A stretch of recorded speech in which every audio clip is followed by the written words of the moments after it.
In this video, I'm going to talk about building mental strength for a job interview. And I remember back in my high school years, I always used to get anxious before major exams. And once I even got a serious diarrhea, which almost prevented me from going to that quite important event, right?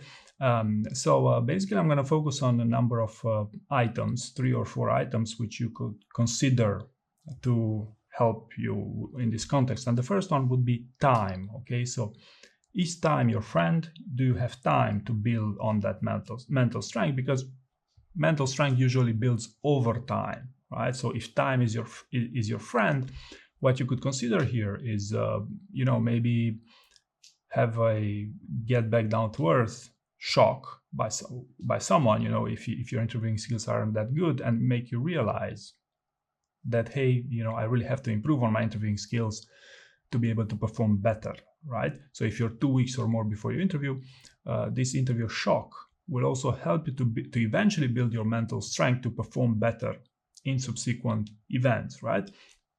Or if you're planning to have multiple interviews and you're just 1 week away from your next interview and you realize, hey, I don't really have much chance here because I haven't prepared or because I won't be able to prepare. Another idea you could consider here would be to postpone that first job interview.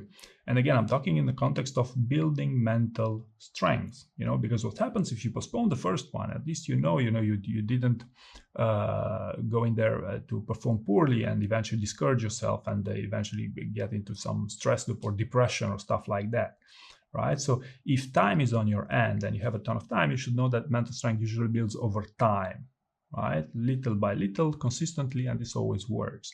Right. Another one would be that mastery gives you strength. Right. So, for instance, if you're a software engineer, if you become proficient with software engineering skills, mastery gives you strength. Right. So you don't have to be a great interviewer, but if you're a great expert, that level of knowledge will give you strength for the purpose of a job interview. It doesn't mean you will pass it, as I'm going to explain to you next, but still it's going to give you mental strength. Right. Next one here, weakness. Okay, so the point here, the idea of the scenario would be quite a simple one. Let's say you're an exceptional software engineer. However, you have a critical weakness that you cannot show backbone. You cannot stand up to your ideas.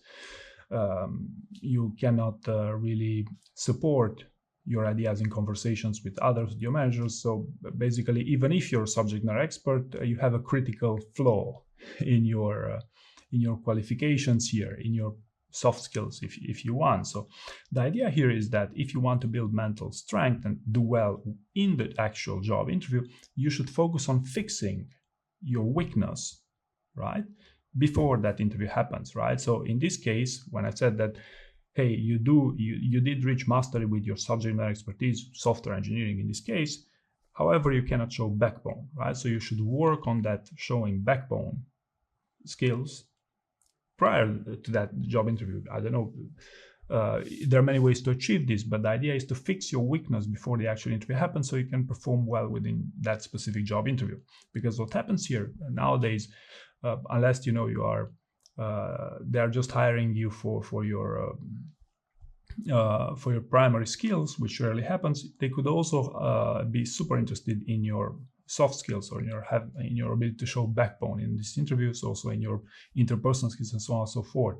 So long story short, see what's your weakness going into a job interview and prepare on that so you build mental strength and eventually do well in the interview itself, right? So notice how it's different to build mastery with your software skills and fix your weakness. That is, you cannot show backbone or whatever else soft skills that are secondary for that role, but still relevant for a job interview. Okay, the other one I want to talk about here in the interview day and during the interview again would be some people will benefit and will feel empowered, if you want, if they do what's called a warm-up session with a coach. So basically what happens here is 2 or more hours before the interview, you basically may have a coaching session, a mock interview, or even a conversation with the coach, so that you become a little bit more confident, you gain a little bit of positivity, and why not practice your interviewing skills right before your interview. Some people really enjoy doing these things. So just as an idea, and maybe one more here, which could be efficient, particularly for screening rounds.